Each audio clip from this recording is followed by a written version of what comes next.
Sarah Matthews stood in front of the tall mirror in her childhood bedroom, barely recognizing the woman staring back. The ivory gown hugged her figure perfectly, a dream she'd nurtured since she was a little girl. Her auburn hair flowed in soft waves beneath the delicate veil, catching the golden rays of the morning sun streaming through the window. It was everything she'd planned for, every detail, every moment, finally coming together after 18 long months of preparation. At her feet lay Max, her loyal German shepherd, his graying muzzle resting on his paws. His deep amber eyes followed her every movement, not with the usual calm watchfulness she'd grown used to, but with something deeper, something she couldn't quite place. His intense gaze felt heavier than usual, almost as if he was trying to tell her something. "Don't look at me like that, buddy," Sarah said softly, leaning down to scratch behind his ears. His fur, once sleek and black, now carried streaks of silver that mirrored the years they'd shared. At 13, Max wasn't the spry pup he used to be, but his presence still grounded her in a way nothing else could. As she straightened up, Sarah couldn't shake the slight weight in her chest. Max had been quieter these past few days, eating less, moving slower. A flicker of unease sparked in her mind, but she brushed it aside with a quick shake of her head. "It's probably all the excitement," she muttered, as much to herself as to Max. After all, today was the biggest day of her life. What could possibly go wrong? Max's ears twitched at the sound of her voice, but he didn't move. His eyes stayed locked on her, as though he was keeping her under a silent, watchful guard. Sarah gave him one last look in the mirror, adjusting the lace trim on her dress. The morning's joy was palpable, yet a faint shadow lingered just beneath the surface, too subtle to name. The house was alive with pre-wedding chaos. Bridesmaids in pale blue dresses flitted between rooms, their laughter and chatter mingling with the hum of hairdryers and the occasional sharp instructions from Sarah's mother. The scent of flowers and freshly brewed coffee filled the air, creating a sense of excited anticipation. Everything was as Sarah had imagined it would be, except for Max.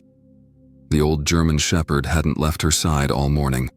Wherever Sarah moved, Max followed, his steps deliberate and slow, as though each one cost him more effort than the last. His breathing was heavier than usual, his chest rising and falling with an uncharacteristic strain. Sarah noticed but quickly dismissed it, telling herself he was just feeling the energy of the day. "Max, you're being clingy today," Sarah teased, crouching to give his head a gentle rub. He leaned into her touch, his warmth reassuring, but somehow different. She frowned for a moment but quickly stood as Jenny entered the room, her arms full of last-minute wedding items. "Wow, you look amazing," Jenny exclaimed, placing a hand dramatically over her heart. "You're going to take Michael's breath away. But hey, is Max okay? He seems off." Sarah glanced down at her companion, who was now resting his chin on her shoe. His eyes, usually sharp and alert, looked tired. She waved her hand dismissively, forcing a smile.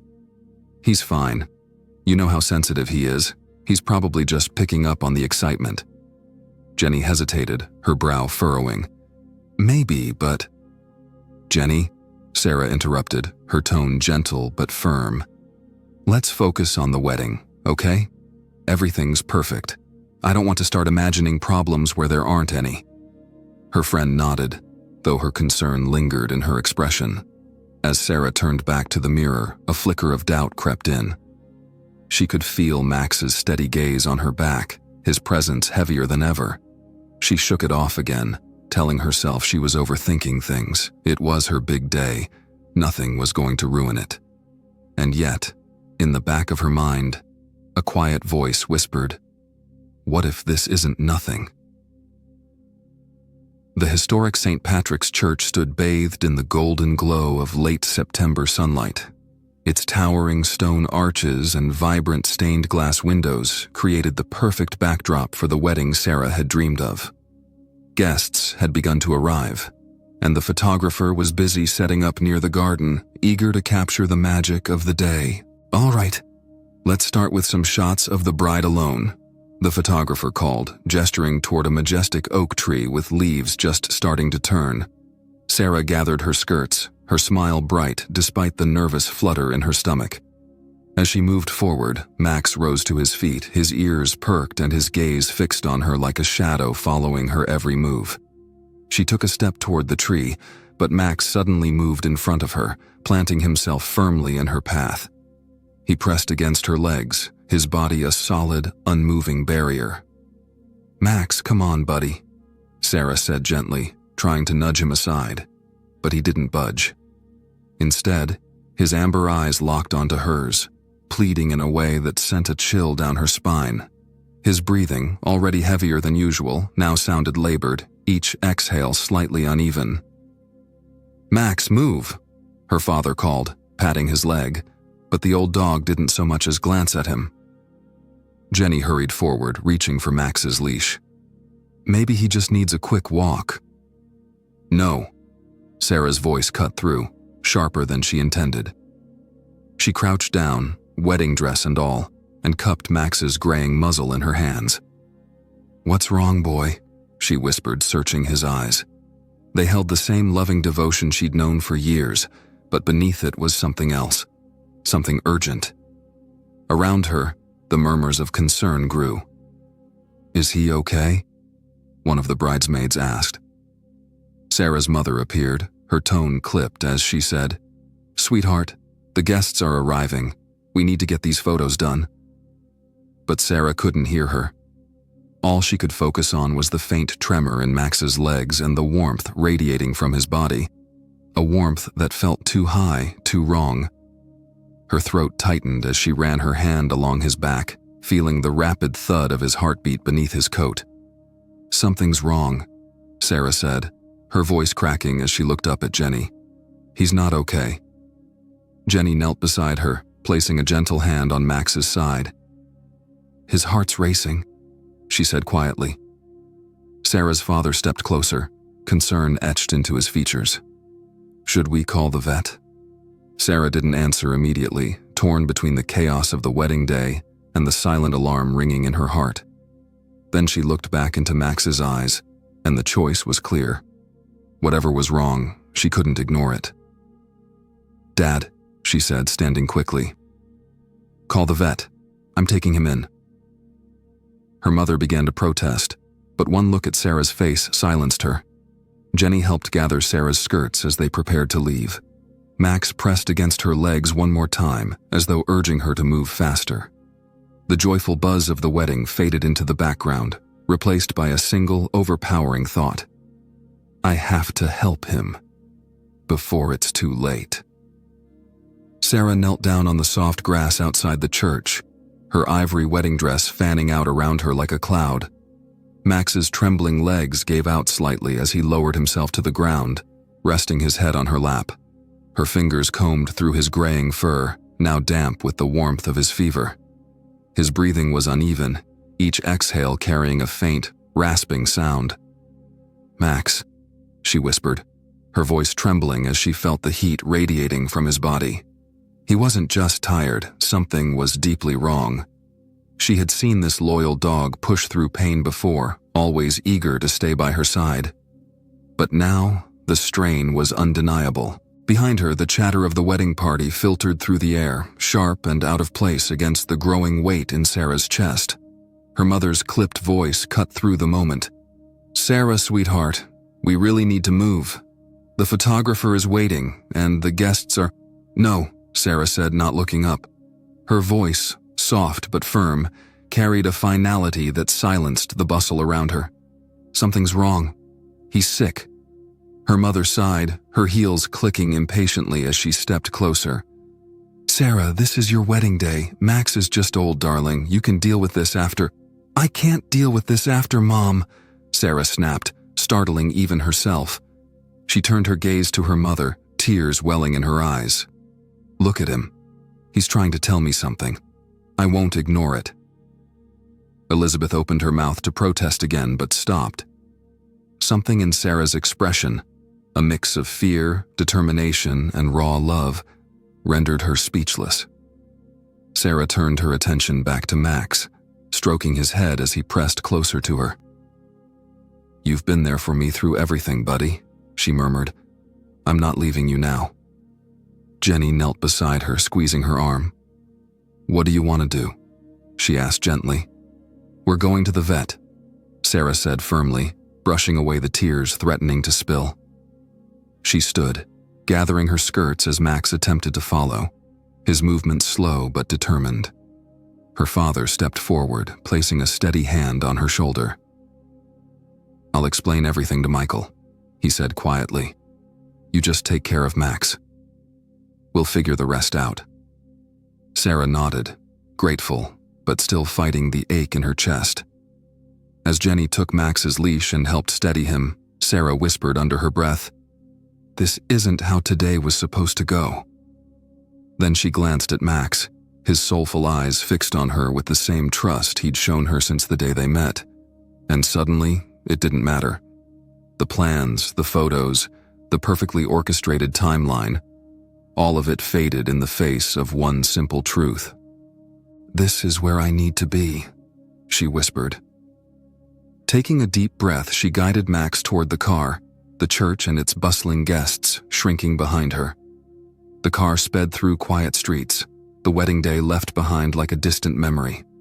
Sarah sat in the back seat, her ivory gown spilling around her, stark against the dark interior. Max lay stretched across her lap, his head heavy on her thighs. His breaths were shallow, each one an uneven rhythm that filled the tense silence. "Hang in there, buddy," Sarah whispered, her fingers trembling as she stroked his fur. The warmth beneath her hand was alarming, but it was the labored rise and fall of his chest that gripped her heart with fear. Her father's voice broke through the silence from the driver's seat. "We're almost there. Just a few more minutes." Sarah nodded, though her focus never left Max. Memories began to flood her mind, unbidden and vivid. She thought of the first day they met when she was just a teenager and Max was a scrawny, nervous puppy at the shelter. He had looked at her then with the same soulful eyes, and in that moment, they had chosen each other. He'd been there through everything, her first heartbreak, nights spent studying for college finals, the quiet grief when her grandmother passed. Max had been her rock, her protector, her unwavering source of love. And now, as she looked down at him, fragile and struggling, she felt a fierce determination rise within her. "You've saved me more times than I can count," she said softly, her voice thick with emotion. "Now it's my turn." The car pulled into the emergency vet clinic, its bright lights stark against the dull afternoon sky. Sarah's father hurried out, opening her door as she gathered her skirts and gently lifted Max's head. Jenny, who had followed in another car, was already at the clinic door, holding it open. The sight of Sarah in her wedding dress drew startled looks from the staff inside, but no one said a word. Dr. Peterson appeared almost immediately, his face a mix of surprise and concern. "Bring him in," he said firmly, gesturing toward the examination room. As they moved inside, Sarah's heels clicked softly against the tiled floor. The clinic smelled of antiseptic and worry, a sharp contrast to the floral perfumes and laughter she'd left behind. But none of that mattered now. All that mattered was Max. "Stay with me, boy," she whispered as they laid him on the examination table. His eyes flickered open briefly, meeting hers, and her heart twisted. She reached for his paw, holding it gently as Dr. Peterson began his work. Time seemed to stretch and compress all at once. The beeping of machines, the soft murmur of voices, the rapid tapping of Sarah's heartbeat in her ears, it all blurred together. But through it all, one thought kept repeating in her mind. "I have to save him. I can't let him go." The world outside could wait. This was her moment to repay the unwavering love and loyalty Max had given her every single day of his life. The examination room was cold and sterile, the fluorescent lights casting sharp shadows on the white walls. Sarah sat on the floor beside Max, her wedding dress pooling around her, a surreal contrast to the tension in the room. She clutched his paw tightly, her thumb running over the soft fur as though her touch alone could anchor him. Dr. Peterson finally walked in, holding a clipboard, his face grave. He knelt down to meet Sarah's eyes, his tone gentle but direct. "Sarah," he began, "I need you to sit down." The words hit like a gut punch, her stomach twisting with dread. Jenny, seated nearby, immediately reached out to steady Sarah, who nodded shakily. "What's wrong with him?" she whispered, her voice barely audible. Dr. Peterson hesitated, his eyes softening. "Max has developed a cardiac condition. Based on what I've seen today and his recent symptoms, he's in the early stages of heart failure." He paused, letting the weight of his words settle. The excitement and stress of the day likely exacerbated his symptoms, making it harder for him to breathe and function. The room seemed to tilt, and Sarah gripped Max's paw tighter. "Heart failure?" she repeated, her voice cracking. But he was fine just a few days ago. He was eating, walking." Dr. Peterson gave her a sympathetic nod. "These conditions can progress rapidly, especially in older dogs. At 13, Max has already outlived the average lifespan for his breed. He's a fighter, Sarah, but his body is struggling." Tears welled up in her eyes, spilling over as the reality sank in. Max's warm, steady presence had been a constant in her life. The thought of losing him felt like losing a part of herself. "How much time does he have?" she asked, her voice trembling. Dr. Peterson sighed, choosing his words carefully. "With medication, we can manage his symptoms and give him some comfort. But we're likely looking at months, not years." Sarah's heart shattered. She buried her face in her hands, her sobs muffled but raw. Jenny knelt beside her, wrapping an arm around her shoulders, her own eyes glistening with unshed tears. Max, as though sensing her pain, lifted his head weakly and pressed his nose against her arm, his silent reassurance breaking her further. After a moment, Sarah looked up, her face streaked with tears but her resolve clear. She stroked Max's head gently, her hand trembling. "What do we need to do?" she asked, her voice steadier than she felt. Dr. Peterson nodded, seeing the determination in her eyes. "We'll start him on medication right away to help ease his breathing and regulate his heart. It won't cure the condition, but it will give him more time, quality time." Sarah sniffed, wiping her face. "Then do it. Do whatever he needs." "Sarah," Jenny said softly, her voice laced with concern. "The wedding." "I can't think about that right now," Sarah interrupted, her gaze fixed on Max. "He's been there for me through everything. When I adopted him, I promised I'd never let him down. I'm not breaking that promise now." Dr. Peterson placed a comforting hand on her shoulder. "He's lucky to have you." "No," Sarah whispered, leaning down to kiss Max's head. "I'm the lucky one." The room was silent except for the soft hum of machines and the quiet rise and fall of Max's breath. Sarah wiped away her tears, knowing she couldn't fall apart. Max needed her, and she was determined to give him the love and care he had so selflessly given her. The soft chime of the clinic door opening drew Sarah's attention. She looked up, her tear-streaked face lighting with relief as Michael stepped in, his tuxedo slightly rumpled, but his expression steady. Behind him, his best man Kevin followed, carrying a small bag.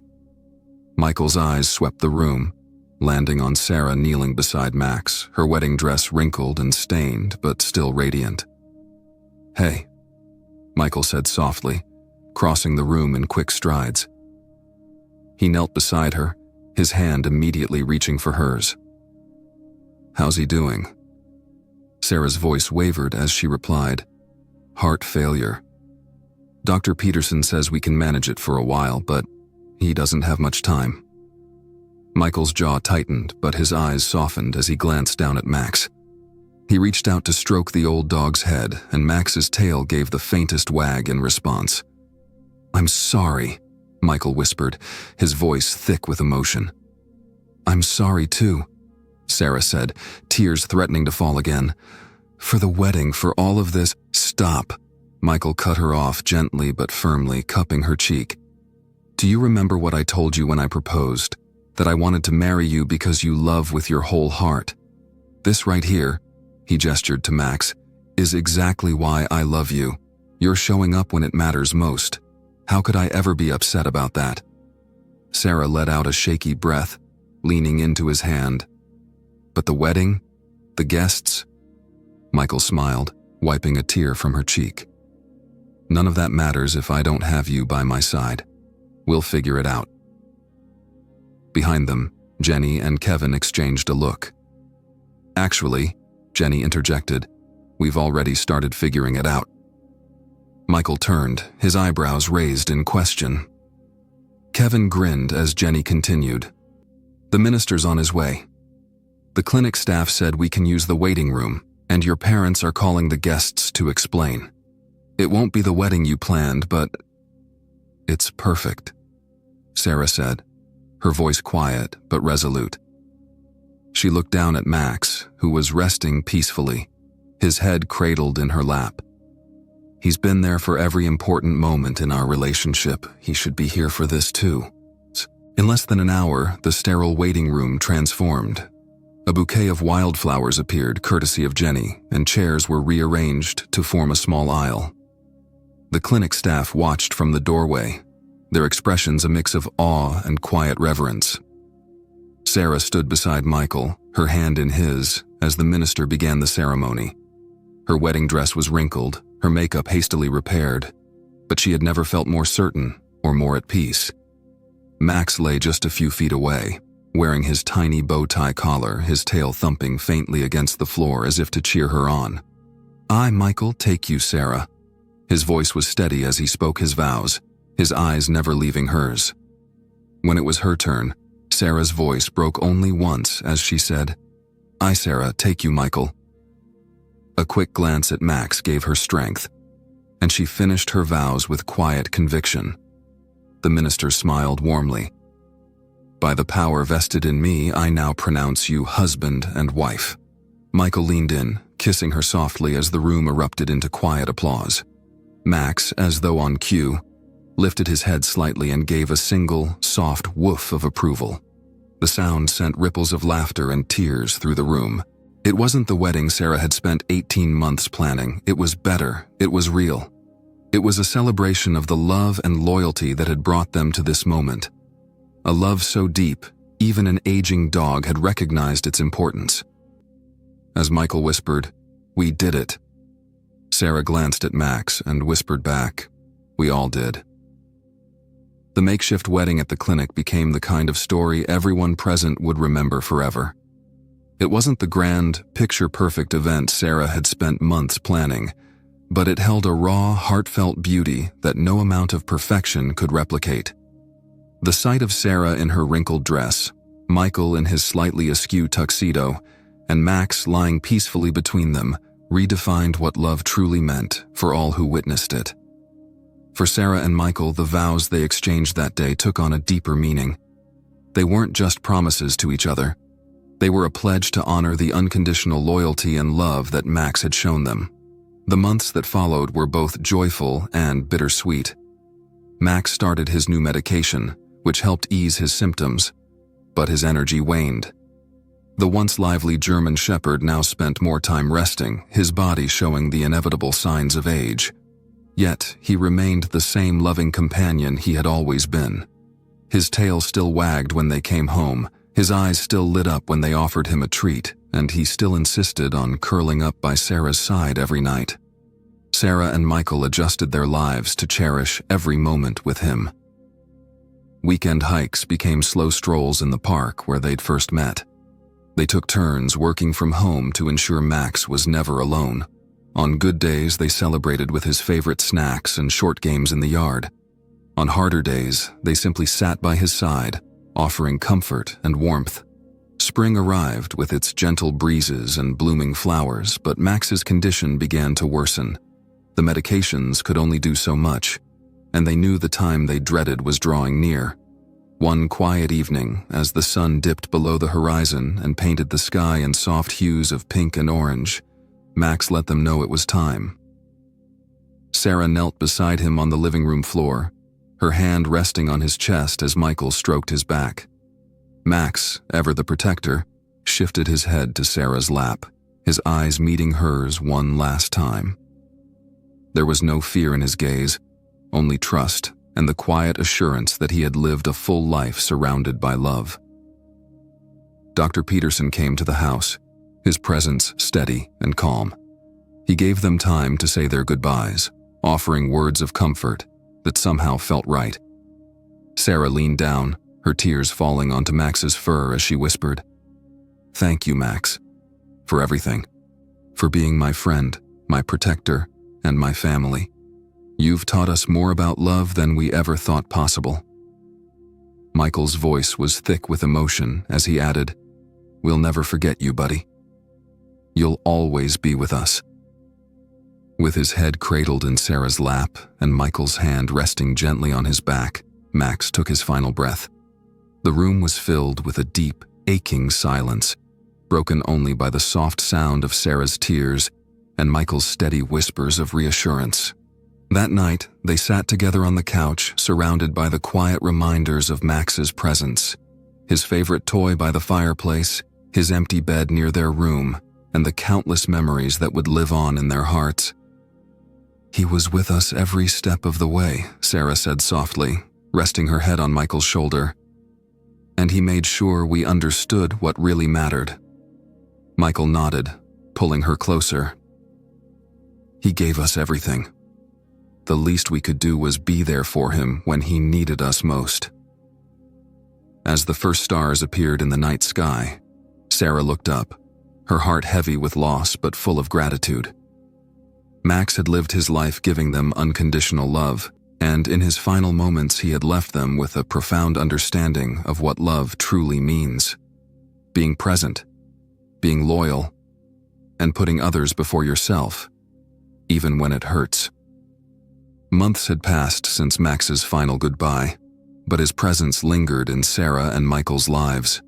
His collar still hung by the door, a quiet reminder of the years they had shared. While the grief had softened, it left behind an ache, a space in their hearts that only he had filled. One crisp autumn morning, Sarah woke with a sense of clarity. Sitting at the kitchen table, her fingers brushing the locket around her neck containing Max's photo, she looked at Michael. "I think it's time," she said softly. "Max taught us so much about love. The best way to honor him is to share that love again." Michael nodded, a small smile playing on his lips. "I've been thinking the same thing. Let's go today." They drove to the Riverside Animal Shelter, the same place where Sarah had first locked eyes with a scrawny, nervous Max so many years ago. The air inside smelled of fresh hay and cleaning products, mingled with the occasional bark or whimper of a dog. As they walked through the rows of kennels, Sarah couldn't help but feel a sense of déjà vu. At the end of one row, they stopped in front of a kennel where an older golden retriever lay on a worn blanket. His muzzle was dusted with gray, and his gentle brown eyes watched them with quiet curiosity. The nameplate on the door read, "Duke, age 10. The shelter worker noticed their interest and approached with a warm smile. "Duke's a sweetheart. His family had to surrender him when they moved into assisted living. He's been here for a few months now, but most people want younger dogs." Sarah knelt by the gate, her heart tugging as Duke slowly got to his feet.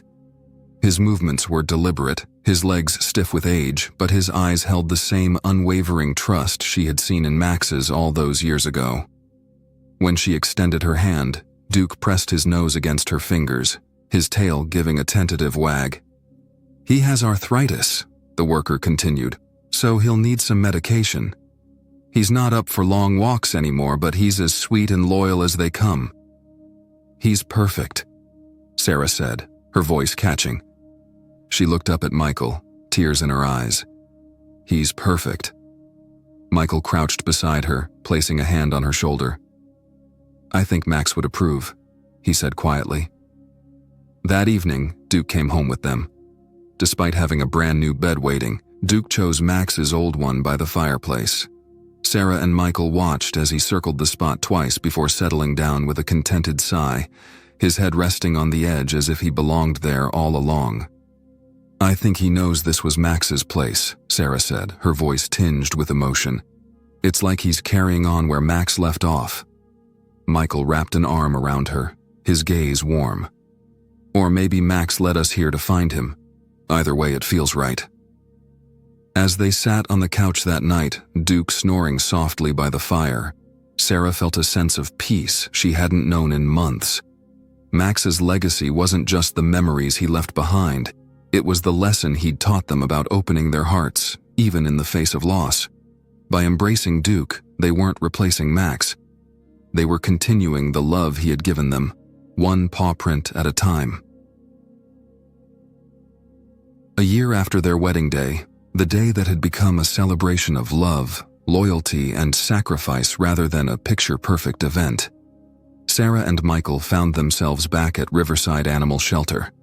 This time, they weren't looking to adopt. Instead, their arms were full of donations, blankets, food, and a check that would help provide care for the dogs still waiting for homes. "Let's make this a tradition," Sarah said as they walked through the rows of kennels, their hearts warmed by the sight of wagging tails and hopeful eyes. "Every year in honor of Max." Michael smiled, nodding. "Max taught us that love isn't about how much time we have. It's about what we do with it. If we can help even one senior dog find a home, it's worth it." At home, a simple but meaningful plaque hung on the wall above their fireplace, next to framed photos of Max and Duke. It read, "Sometimes love means changing your perfect plans, for perfection lies in the hearts that guide us home." Below it, Max's tiny bow tie collar and Duke's new leash hung side by side, silent reminders of the love that had shaped their lives. Over the years, the story of Max and Duke became a family legend. Sarah and Michael would tell their children about the wedding day that didn't go as planned, but became more beautiful than they could have imagined. They shared how Max, with his unwavering loyalty, had taught them the meaning of unconditional love, and how Duke, with his gentle spirit, had shown them that even after loss, there's room in the heart to love again. Their children grew up hearing about Max blocking Sarah's path at the church, about the vows exchanged in a veterinary clinic, and about the quiet courage of opening their home to a senior dog no one else wanted. It wasn't just a story to them, it was a lesson in love, loyalty, and the sacrifices that make life meaningful. Each anniversary, Sarah and Michael returned to the shelter, bringing their children along as they handed out treats and blankets to the dogs. They made sure to spend extra time with the older ones, gently stroking their gray faces and whispering promises of hope. "Why do you always spend time with the older dogs?" one of their children asked one year. Sarah smiled, pulling her child close. "Because they remind us of Max," she said softly. "He taught us that it doesn't matter how long you have someone in your life. What matters is how much love you give them while they're with you." Max's legacy wasn't just a memory, it was a way of living, one that Sarah and Michael carried forward every day. They lived by the lesson their loyal companion had taught them, that love, in all its forms, is worth every sacrifice, every tear, and every change of plan. As they watched Duke doze by the fireplace one quiet evening, his paws twitching in a dream, Sarah leaned her head on Michael's shoulder. "Max's gift to us wasn't just love," she murmured. "It was the understanding that love always has room to grow. And because of him, we keep finding new ways to share it," Michael said, kissing her forehead. Through the years, the couple's home became a haven for dogs like Max and Duke. Older, overlooked, but full of love. And every new addition to their family carried forward the legacy of the dog who had taught them that sometimes life's most unexpected moments lead to its most profound joys.